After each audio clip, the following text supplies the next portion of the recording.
Teresa அவர்களை அழைக்கின்றோம். விளம்பர பலகை தயாரிப்பிற்காக 4,27,425 ரூபாய் மானியம் வழங்கப்படுகிறது. திருச்சிராப்பள்ளியைச் சேர்ந்த ஹவில்தார் டி ராஜாங்கம் அவர்களை அழைக்கின்றோம். ஜேசிபி வாகனம் கொள்முதலுக்காக 8,87,466 ரூபாய் மானியம் வழங்கப்படுகிறது. தேனி மாவட்டத்தைச் சேர்ந்த திருமதி ஜெயலட்சுமி அவர்களை அழைக்கின்றோம். மாட்டுப் பண்ணைக்காக 1,44,000 ரூபாய் மானியம் வழங்கப்படுகிறது. விழுப்புரம் மாவட்டத்தைச் சேர்ந்த ஹவில்தார் ஏ சகாய ஜெயபிரகாஷ் அவர்களை அழைக்கின்றோம். மாட்டுப்பண்ணை வைப்பதற்காக 3 லட்சம் ரூபாய் மானியம் வழங்கப்படுகிறது. வேலூர் மாவட்டத்தைச் சேர்ந்த சாப்பர் எஸ் கோவிந்தராஜ் அவர்களை அழைக்கின்றோம். கட்டுமான பொருட்கள் விற்பனை நிலையத்துக்காக 84 ரூபாய் மானியம் வழங்கப்படுகிறது.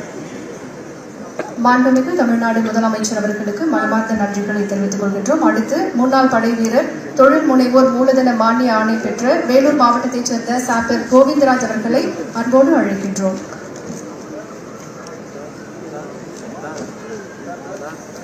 அனைவருக்கும் என் பெயர் சாப்பர் கோவிந்தராஜ்.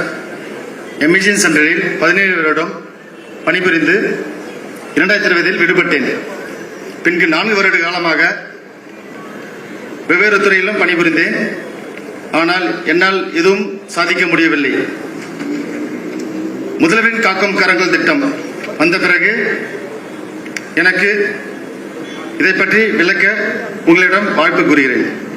முப்படைகளில் பணியாற்றி ஓய்வு பெற்ற முன்னாள் படை வீரர்கள் மற்றும் அவரது குடும்பத்தை சார்ந்தவர்களை தொழில் முனைவர்களாக மாற்றவும் அவர்களது வாழ்க்கை தரத்தை உயர்த்தவும் மாண்புமிகு தமிழக முதல்வரால் அறிவிக்கப்பட்ட முதல்வரின் காக்கும் கரங்கள் என்ற முன்னோடி திட்டத்திற்கு தமிழகத்தை சார்ந்த அனைத்து முன்னாள் படை வீரர்கள் சார்பாக எனது மனமார்ந்த நன்றியை தெரிவித்துக் கொள்கின்றேன்.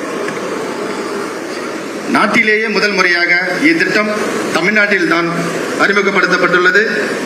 இத்திட்டம் மற்ற மாநிலங்களுக்கு ஒரு வழிகாட்டியாகவும் எடுத்துக்காட்டாகவும் அமைந்துள்ளது.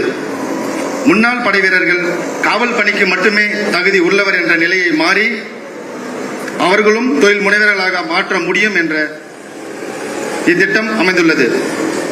1 கோடி வரையில் கடனுக்கு 30% மூல மானியம் மற்றும் 3% வட்டி மானியம் வழங்கப்படுகிறது. இத்திட்டத்தின் மூலம் முன்னாள் படை வீரர்கள் வாழ்க்கை தரத்தை உயர்த்தி குடும்ப வருமானத்தை பெருக்க முடியும். முன்னாள் படை வீரர்களின் வாழ்க்கை தரத்தை உயர்த்ததற்காக இத்திட்டம் திட்டமிட்டு அக்கறை கொண்டு இத்திட்டத்தை வழங்கிய மாண்புமிகு தமிழக முதல்வர் அவர்களுக்கு மீண்டும் ஒருமுறை முப்படை மற்றும் அவர்களின் குடும்பத்தின் சார்பாக நன்றியும் வணக்கத்தையும் தெரிவித்துக் கொள்கிறேன். நன்றி, வணக்கம். நன்றி. முன்னாள் படை வீரர் நலத்துறை இயக்குநர் திரு சஜன் சிங் ஆர் சவான் IAS அவர்களை நன்றி உரையாற்ற அன்போடு அழைக்கின்றோம். முன்னாள் படைவீரர்களில் நலனுக்காக முதல்வரின் காக்கும் கரங்கள் திட்டத்தை இன்று தொடங்கி வைத்த மாண்புமிகு தமிழ்நாடு முதலமைச்சர் அவர்களுக்கும் எனது அன்பான நன்றியை தெரிவித்துக் கொள்கிறேன். மேலும் மாண்புமிகு அமைச்சர் அவர்களுக்கும் எனது அன்பான நன்றியை தெரிவித்துக் கொள்கிறேன். தலைமை செயலாளர் மற்றும் பொதுத்துறை செயலாளர் அவர்களுக்கும் எனது நன்றியை தெரிவித்துக் கொள்கிறேன். அனைத்து முன்னாள் படைவீரர்களுக்கும் இந்த நிகழ்ச்சியில் பங்கேற்ற அனைவருக்கும் பத்திரிகையாளர் அனைவருக்கும் எனது நன்றியை தெரிவித்துக் கொள்கிறேன். நன்றி, வணக்கம்.